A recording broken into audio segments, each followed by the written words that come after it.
Moi, je viens de Étanges-Grande, en Moselle, près de Thionville. Voilà. J'étais enseignante en maternelle.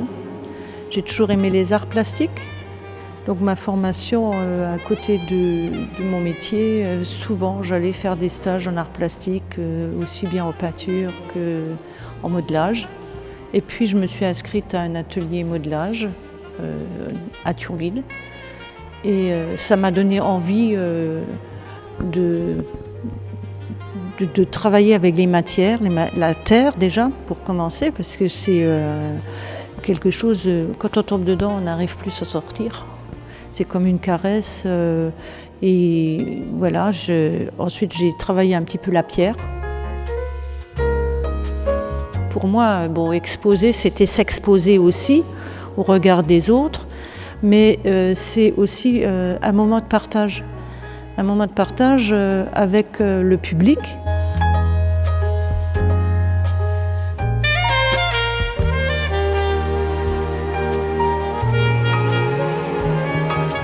Mon inspiration, c'est la vie de tous les jours, les rencontres, les émotions qu'on a envie de sortir. Mais forcément, c'est pas ce que le visiteur va voir. Il ne va pas forcément voir ce que nous, on a envie de transcrire. Bon, là, on est devant des sculptures en raku qui sont colorées.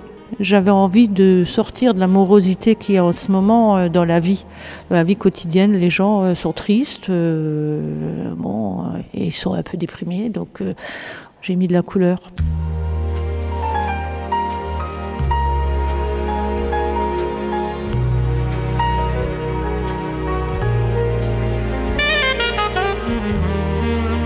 Le personnage, donc, c'est une femme.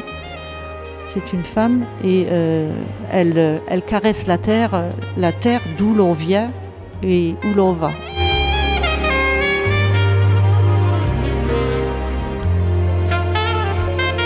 Des femmes à étage, bon, des femmes qui s'élèvent, qui grandissent, qui sont peut-être ambitieuses quelque part ou simplement qui ont envie de grandir dans la vie. Voilà. Et j'en ai toute une série comme ça. Je pense qu'on a besoin de partager, on a besoin d'amour dans la vie. Hein, et je crois qu'il y a assez de violence, trop de violence. Et justement, je n'ai pas envie, moi, de montrer cette violence. Je veux sortir de cette violence. Et c'est pour ça que je suis plutôt dans les caresses, les traites, voilà, les femmes qui ont envie de partager. Et avant cette exposition à Pont-à-Mousson, j'avais une exposition dans ma région, à Cattenom, et le thème était les femmes. Alors voilà, c'était toutes les femmes dans leur vie quotidienne, les femmes aimantes, mais les femmes aussi qui ont du caractère.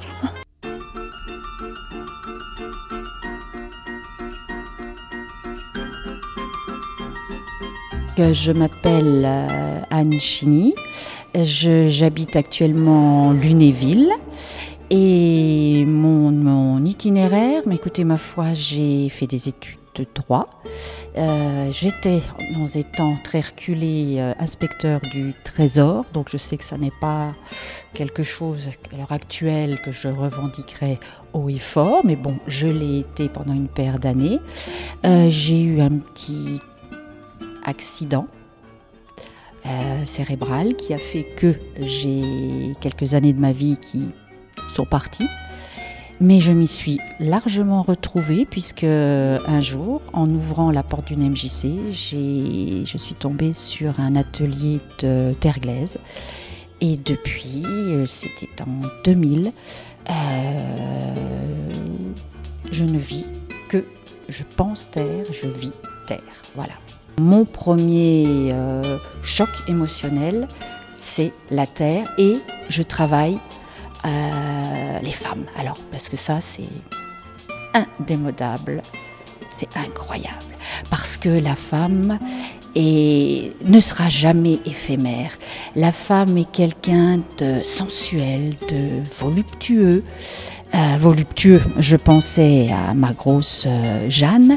Sensuelle, parce que, regardez, ces courbes, ce sont des courbes que je trouve, mais vraiment, c'est plein de. D'ailleurs, j'en ai la chair de poule. Pour moi, c'est quelque chose que l'on peut toucher, que l'on peut sentir. Et donc, l'éternel, on parle d'éternel féminin, la dignité de la femme bafouée, de la femme violentée qu'à extrême, de la femme qui a été abattue, la femme qu'on a cherché à détruire, alors que ce soit une destruction, je dirais,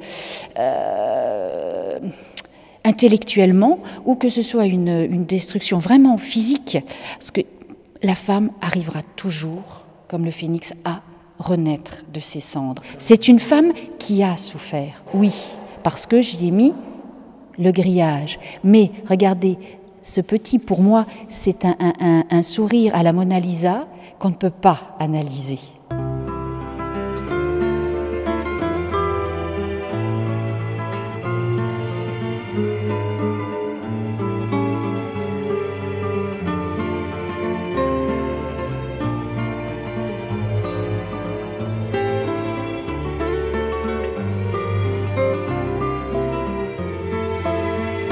J'ai toujours été attirée par tout ce qui était art, bon, essentiellement la peinture dans un premier temps, et j'avais dans l'idée que je le ferais dès que je pourrais. Je croyais naïvement qu'en choisissant l'enseignement, j'aurais du temps. Ben non, on n'a pas de temps. J'ai d'abord démarré au foyer rural de Bouxières-aux-Dames, puis je suis allée à la DEA, donc Association pour le développement de l'éducation artistique. Et puis là, j'ai rencontré un professeur que je suis toujours, qui s'appelle Franck Hommage, et qui m'a donné beaucoup de temps et de son savoir-faire.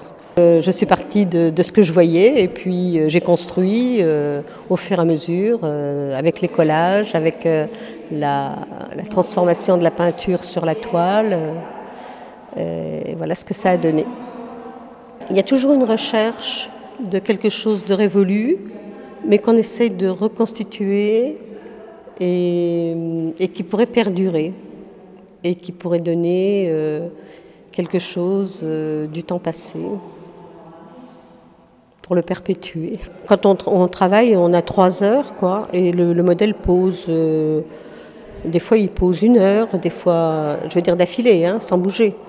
Mais c'est toujours restreint comme temps, on n'a pas un temps infini pour travailler, il faut se dépêcher.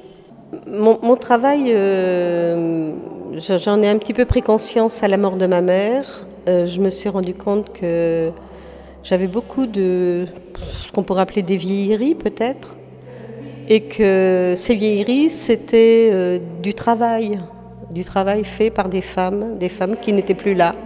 Et le travail qu'elles avaient fait, il était toujours présent. Et ça m'a donné envie justement de perpétuer un peu ces choses disparues et faire qu'on en tienne compte, quoi. Voilà. Donc j'utilise des fois des vieux tissus, des choses usées, je les incorpore dans ma peinture.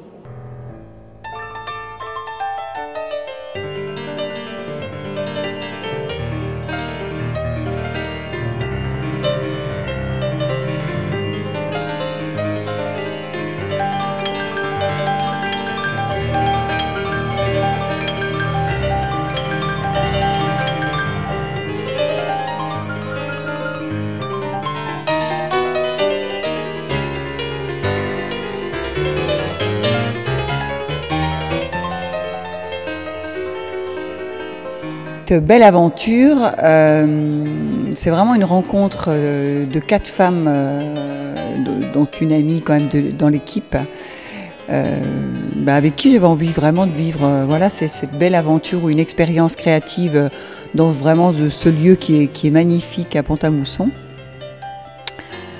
Oui, un échange intéressant avec peinture et sculpture, et moi j'aime beaucoup ce que mes 3 collègues font. Et ça me donne une ligne intéressante pour continuer une œuvre artistique.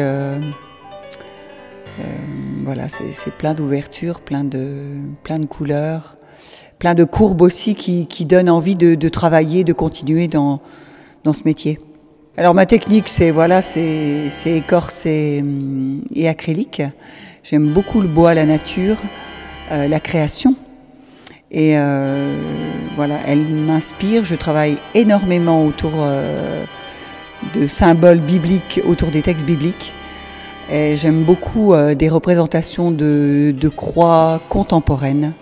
Et je travaille énormément avec l'écorce, parce que c'est une matière qui me fascine et je trouve qu'elle est belle, brute, mais je la colore pour lui donner mes pensées et mes expressions créatives. Donc là, pour moi, c'est une croix contemporaine, avec cet élan de l'écorce qui donne à penser que le Christ est là, rayonnant au milieu de nous, avec tous ces éclats de couleurs, parce qu'il vient encore nous parler aujourd'hui à travers ces textes d'évangile. Voilà, c'est important de le poser en matière, mais en matière contemporaine qui parle justement aux chrétiens d'aujourd'hui. Donc c'est vrai que mon travail créatif, je le mets vraiment très souvent au service d'une action solidaire autour des droits de l'homme ou des droits de la femme. C'est vrai que ce sont des thèmes qui m'intéressent énormément, où j'essaye de donner mon ressenti sans enfermer le regard de mes contemporains, mais vraiment avec un objectif de bienveillance pour les regardants.